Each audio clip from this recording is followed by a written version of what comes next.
네, 오늘 읽은 말씀을 가지고 하나님이 주신 복들이라는 그런 제목으로 함께 말씀을 나누고자 합니다. 2025년을 새롭게 시작하면서 열심히 달려가고 있습니다. 이제 한 2주 정도만 더 있으면요, 설날이 다가오는데요. 우리가 설날 때문에 그렇지 않습니까? 새해 복 많이 받으십시오. 이렇게 하는데, 여러분, 올 한 해 여러분은 어떤 복을 받고 싶으십니까? 아마 많은 또 바라는 것들이 작년이나 올해나 또 별반 차이 없는 부분도 좀 있지 않겠습니까? 뭐 특별한 분들, 몇 분들은 좀 다르겠지만 사실 거의 별 차이는 없을 듯 합니다. 생업이 잘 되어서 경제적으로 좀 넉넉했으면 좋겠습니다. 건강했으면 좋겠습니다. 또 자녀들이, 또 손자, 손녀들이 잘 되었으면 좋겠습니다. 또 진학과 취업의 문이 이렇게 열렸으면 좋겠습니다. 그리고 뭔가가 우리가 계획하는 일들이 있다면 이런 부분들이 잘 되어서 정말 이런 것들이 우리가 원하는 대로 이어지면 좋겠습니다라는 것 아마 우리의 소원일 것이죠. 이런 것들이 이루어지는 것이 아마 우리는 복으로 생각을 합니다. 여러분, 바라기는 올 한 해 하나님께서 우리 모두 가운데 이런 풍성한, 여러분이 생각하시고 바라시는 그런 일들이 이루어지는 그런 풍성한 복을 주시기를 소망하며 축복합니다. 여러분, 오늘 말씀은요, 창세기 2장입니다. 창세기 2장입니다.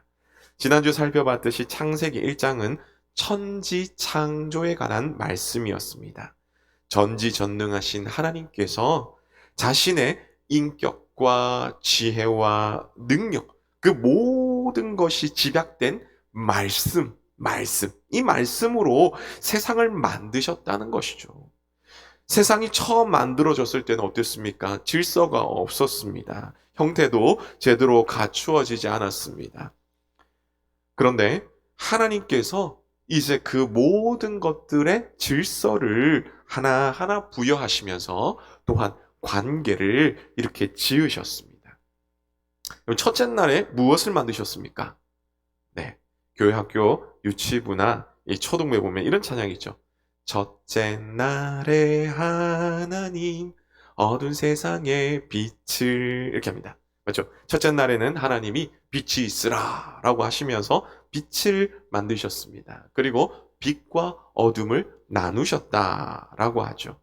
둘째 날에는 어땠습니까? 하나님이 궁창을 만드셨습니다. 그래서 궁창 위의 물과 궁창 아래의 물로 이렇게 나누셨습니다.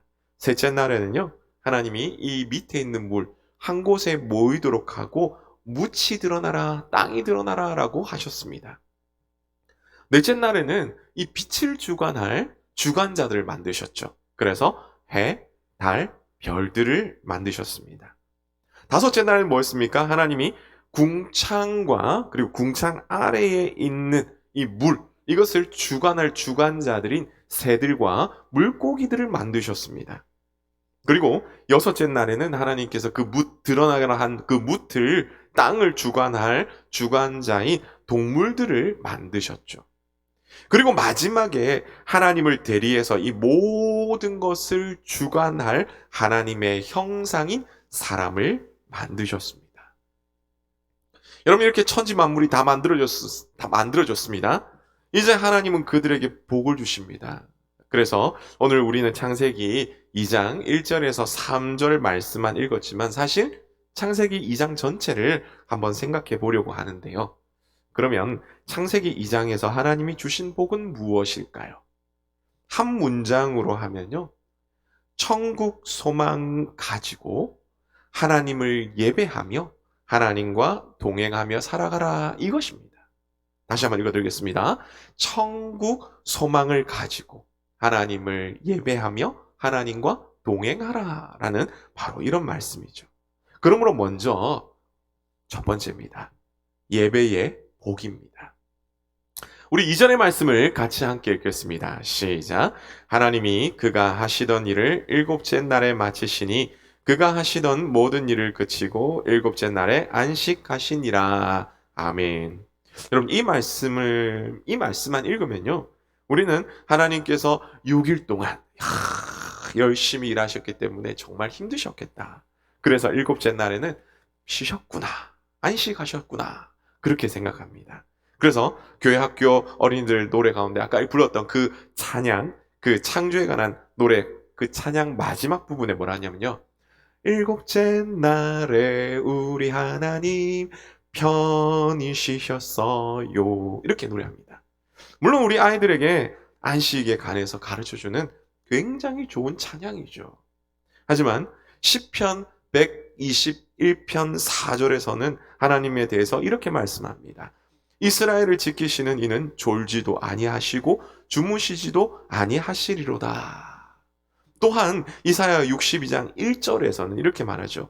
나는 시온의 의가 빛같이 예루살렘의 구원이 횃불같이 나타나도록 시온을 위하여 잠잠하지 아니하며 예루살렘을 위하여 쉬지 아니할 것인즉 이렇게 말씀하시는데요. 여기서 나는이라는 이 말은요. 이사야라고 해석되기도 하지만 사실은 이사야 62장에서는 메시아에 관한 이런 말씀입니다.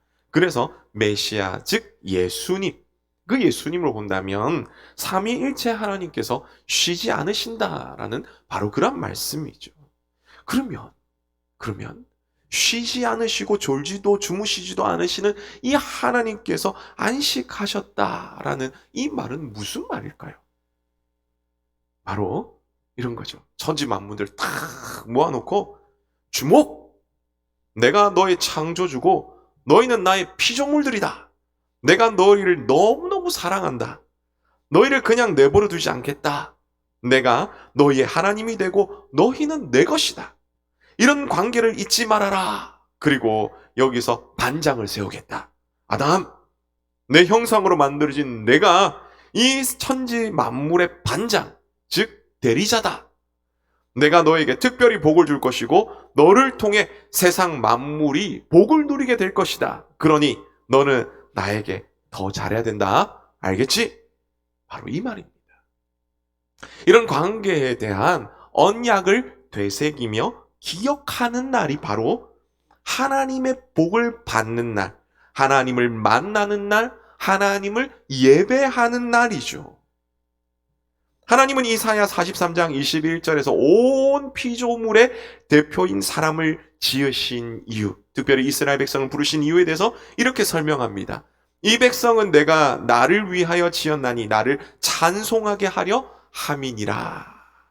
그 외에도 이사야 66장 23절에서 매월 초하루와 매 안식일의 모든 혈육이 내 앞에 나와 예배하라라고 말씀하십니다.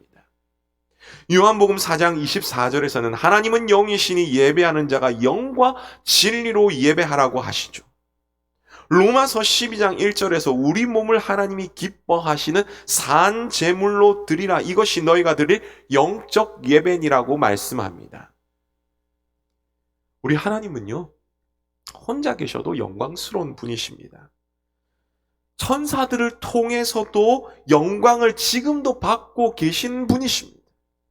하지만 하나님의 형상인 사람을 통해서 찬양받기를 원하십니다.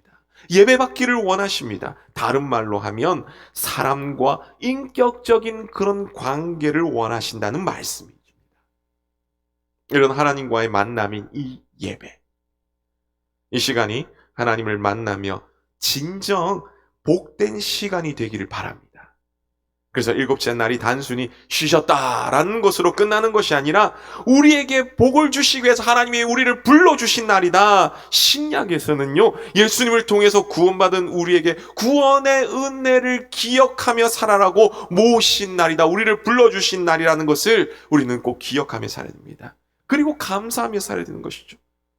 그래서 이것을 기억하며 이렇게 감사하며 하나님께 주시는 풍성한 은혜와 복을 누리는 우리의 예배가 되기를, 또한 우리 모두가 되기를 간절히 원합니다. 다음으로 창세기 2장을 통해서 하나님께서 우리에게 주시는 복은 무엇입니까? 두 번째는 천국 소망의 복입니다. 오늘 본문 다음 본문인 창세기 2장 4절부터 15절까지는요. 땅에 대한 부분입니다. 그러면 그 땅이 어떤 땅이냐? 하나님께서 아담을 지어서 두신 땅이다. 그 가운데 보면요. 생명나무와 선악을 알게 하는 나무가 있는 곳입니다. 동산 중앙을 통해서 사방으로 강이 흐르며 온갖 금, 은, 보석들이 가득한 그런 풍요로운 땅이다라고 합니다. 그야말로 하나님의 복이 많은 땅이다라는 그 말씀이죠. 그래서 우리는 이곳을 에덴 동산이다라고 부릅니다. 에덴, 즉 기쁨, 기쁨의 동산이라고 말하죠. 이곳에 참된 기쁨이 있다라는 그 사실입니다. 그런데요, 여러분 성경을 읽어보신 분들은 아시겠지만 이와 비슷한 내용이 있는 곳들이 또 있습니다. 하나는 에스겔 47장입니다. 여호와의 천사가 에스겔을 데리고 하나님의 성전으로 갑니다. 성전 문에 이르니까 성전 문지방에서부터 물이 흘러나오는데 동쪽을 흐르고 또 돌아서 남쪽으로 이렇게 흐르는 모습이 나오죠. 다음으로 요한계시록 22장입니다. 맑은 생명수가 하나님과 어린 양의 보좌로부터 나와서 막 흐릅니다. 강 좌우에는 생명나무가 있더라라고 말하죠. 여러분, 이런 본문들은요, 이제 마지막에 다시 새롭게 될 하나님의 나라 새 예루살렘을 표현하고요, 천국을 말하고 있습니다. 회복되는 에덴을 말하고 있는 것이죠. 사랑하는 성도 여러분, 우리는 창세기 2장의 말씀을 통해서 하나님께서 아름답게 만드시고 첫사람인 아담과 하와를 위해 준비해 두신 에덴, 기쁨의 동산을 소망하며 살아야 한다라는 바로 그 사실입니다.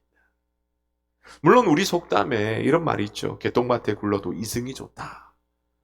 하지만 그래서 사람들은 생각합니다. 아무리 힘들어도 정말 이곳이 지상낙원이다. 죽는 것보다 사는 것이 낫다. 라고 이렇게 얘기하기도 합니다. 하지만 예수님을 구주로 믿는 우리는 생각이 달라져야 합니다. 생각이 달라져야 합니다. 하나님께서 우리를 위해 예비하신 천국을 소망하며 살아야 합니다. 그럼 천국은 어떤 곳입니까? 우리는 가보지 않았기 때문에 잘 알 수는 없습니다. 그러나 성경에 나오는 그 단서들을 보면요, 황금길, 여러 보석으로 꾸며진 도시, 화려하고 놀랍고 아름다운 곳. 그런데요, 이렇게만 생각해보면 이런 질문들이 생깁니다. 옛날에야 와 이런 곳이 좋다 하지만 요즘에는 이렇게 말하죠. 여러분, 목사님, 그러면 천국에 가면 골프장은 있습니까? PC방은 있습니까? 휴대폰 얼마나 좋은데 휴대폰이 있어요? 여러분, 막 젊은이들 클럽 막 이런 거 있습니까? 에이, 이 세상보다 더 좋고 화려한 곳이라면서요. 그런 거 없으면 뭐 재미없잖아요. 그러면서 이렇게 했죠. 에이, 그런 거 없으면 따분해요. 나 그런 거 없는 천국이라면 나 안 가고 싶어요. 그럴 수도 있습니다. 여러분, 무조건 좋은 곳 이렇게 얘기하면요, 우리가 천국에 대해서 다 이해하기가 힘듭니다. 그렇기 때문에 우리는 이런 상황에서 천국을 어떻게 이해하면 되겠습니까? 성경을 보면요, 천국은 마치 신랑이 신부를 위해서 준비한 곳이다 라고 말합니다. 그래서 계시록 21장에 보면요, 마지막에 새 예루살렘에 대해서 이야기할 때 하나님의 어린 양이 신부를 위해서 준비한 것 같더라 이렇게 얘기하지 않습니까? 그리고 또한 대표적으로 이런 결혼과 이 혼인을 위한 이런 것과 이런 것을 얘기할 때 요한복음 14장 1절에서 4절의 말씀인데요, 이 유대인의 결혼에 대해서 비유를 합니다. 유대인의 결혼에 대해서 간단히 말씀드리면 이렇습니다. 그럼 축제나 동네에 어떤 막 행사 이런 게 있습니다. 그러면은 젊은 아이들이 완전 어린아이 말고 이제 젊은 청년들 가까운 이런 우리 젊은이들이 동네에 다 있으면요, 막 같이 참여합니다. 그러면은 남자는 어떻습니까? 여자는 어떻습니까? 내가 보기에 참 이쁜 신부감 눈여겨보죠. 멋진 신랑감 눈여겨봅니다. 마음에 드는 처녀가 딱 있습니다. 새겨뒀다가 아버지한테 말씀드리죠. 아버지, 저 여자와 저 처자와 결혼하고 싶습니다. 그래서 이렇게 얘기하는 것이 정혼을 얘기하는데요, 아버지는 그래 알겠다, 어디 한번 보자 하면서 같이 아버지나 혹은 집안의 어른과 함께 신랑 될 사람은, 이 청년은 지참금을 가지고 신부의 집으로 갑니다. 그래서 신부의 아버지에게 허락을 받습니다. 이 신부의 아버지가 허락을 하게 되면 이제 정혼이 됩니다. 결혼과 비슷한 이제 상태가 되는 거죠. 같이 살지 않지만 결혼과 마찬가지로 됩니다.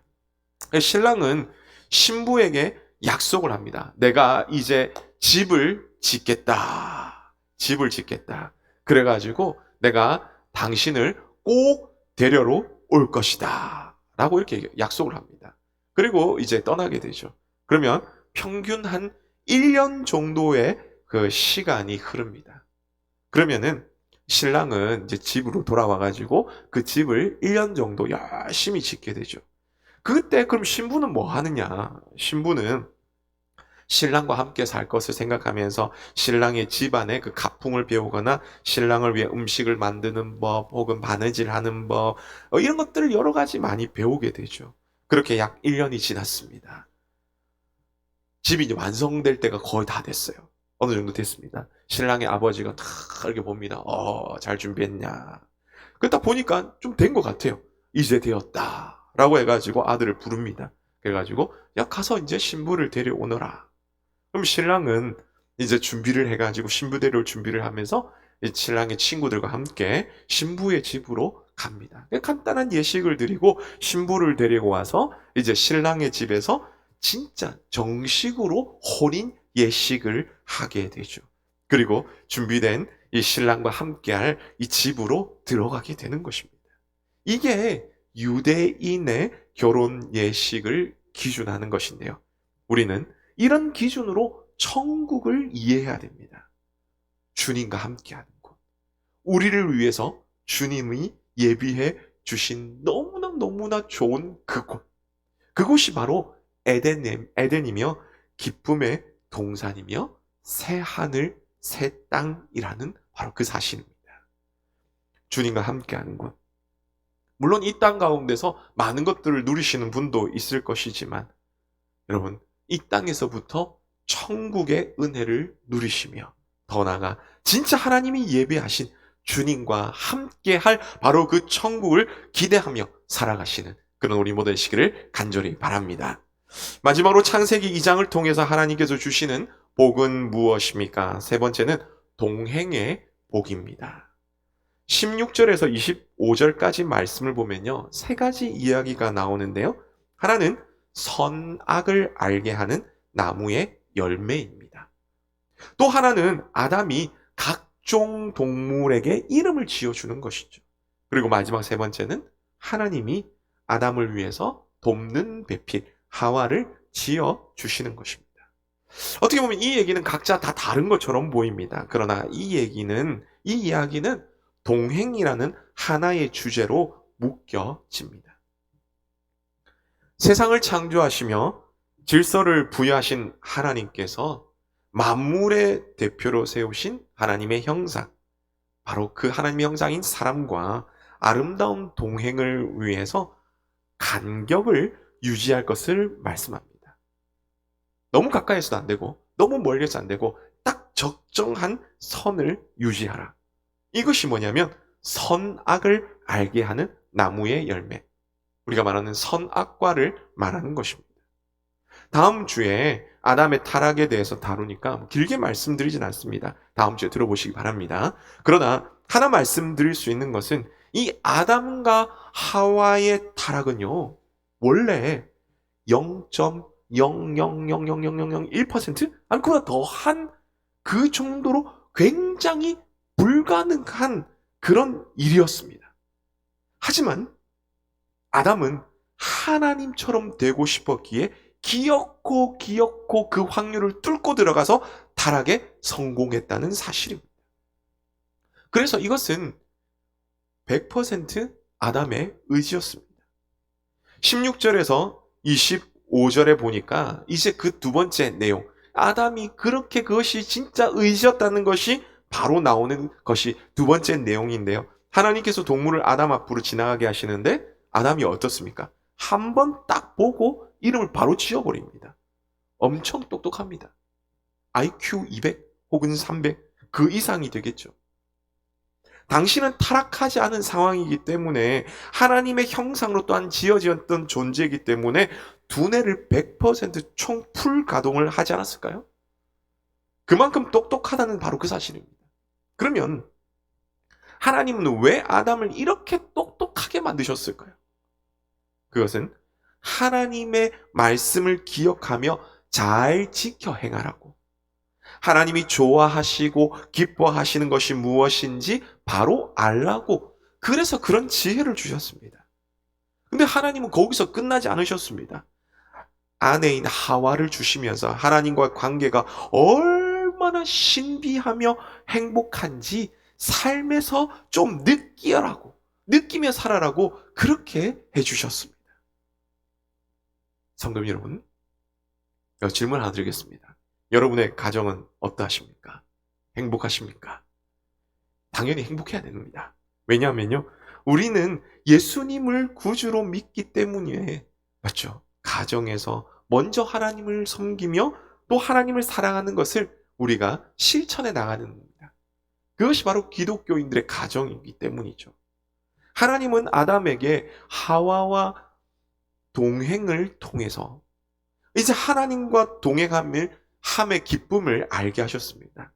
선악과를 통해서 하나님은 창조주시며 우리는 피조물임을 기억하게 하셨습니다. 그리고 그래서 그 간극, 그 선을 지킬 것을 말씀하셨습니다. 그리고 그냥 아무렇게나 지킬 줄 모르는 그냥 로봇과 같이 막 그냥 명령만 하면 그냥 예 알겠습니다. 뭐 그냥 이렇게 하는 것이 아니라 자율적으로 하되 그것이 하나님이 원하시는 것이 무엇인지 알도록 창조주를 닮은 지혜를 주셨습니다. 그래서 하나님은 그런 그 모든 것을 가지고 이 아담이 하나님과 동행하기를 원하셨습니다. 그리고 그 동행을 통해서 하나님께서는 그에게 아담에게 풍성한 복을 주기를 원하셨습니다. 하나님과 함께함이 행복하다는 것을 정말 하나님은 이 아담이 누리면서 하나님께 감사하길 원하셨다는 것이죠. 여러분, 오늘 우리에게도 마찬가지입니다. 하나님은 우리와 함께하기를 원하십니다. 비록 우리가 죄를 지었을지라도 예수님을 통해서 우리를 구원하시며 임마누엘, 우리와 함께 하기를 원하십니다. 그리고 복의 근원이신 하나님께서 풍성한 복을 우리 가운데 주시기를 원하십니다. 이 하나님의 마음을 기억하시며 예수님을 통해 하나님과 동행하는 그런 우리 모두가 되시기를 간절히 바랍니다. 말씀을 맺습니다. 오늘 우리는 창세기 2장을 통해서 하나님께서 우리 가운데 주신 복들에 대해서 생각했습니다. 천지 만물을 창조하신 그 창조주 하나님께서 우리에게 안식을 통해서 예배의 복을 주기를 원하셨습니다. 예배를 통해서 하나님이 주시는 그 복 풍성히 우리가 누리기를 원합니다. 또한 하나님은 천국 소망을 통해서 복을 주시기를 원하셨습니다. 천국 소망은 막연히 저 멀리 있는 그런 천국이 아니라 신랑이 신부를 위해 집을 준비하는 것처럼 신랑 되신 예수님과 함께 동행하는 바로 그곳, 또한 우리를 위해서 예비하신 가장 좋은 바로 그곳을 바라보며 오늘도 함께 동행하며 참된 복을 누리려 원다고 말씀하십니다. 마지막으로 동행의 복이죠. 하나님과 함께 되시면 바로 그것을 알게 되도록 주신 그 지혜와 부부 그리고 가족, 이 모든 관계를 통해서 하나님의 관계가, 우리와 하나님의 관계가 어떤 것인지 풍성히 누리며 또 알기를 원합니다. 그래서 하나님께서 주시는 진정한 복, 그 풍성한 그 귀한 복을 누리시는 우리 모두가 되시기를 간절히 원합니다. 그래서 오늘 만약에 이 밤에 하나님께서 찾아오셔서 우리에게 무엇을 줄까? 어떤 복을 줄까라고 할 때 아마 여러분 각자마다 소원하시는 부분이 있을 겁니다. 그런 모든 부분들도 다 응답받으실 뿐만 아니라 더 나아가 하나님과 함께하는 복 원합니다. 하나님과 예배하고 하나님과 가까이 하며 하나님과 함께 동행하는 복을 누리기를 원합니다. 이렇게 하나님의 말씀함으로 말미암아 복의 근원이신 그 하나님의 은혜를 풍성히 누리시고 올 하루뿐만 아니라 이번 한 주뿐만 아니라 올 한 해도 그 하나님의 은혜를 풍성히 누리시며 그렇게 주님과 함께 동행하시는 그런 우리 모두 되시기를 주님의 이름으로 축복합니다.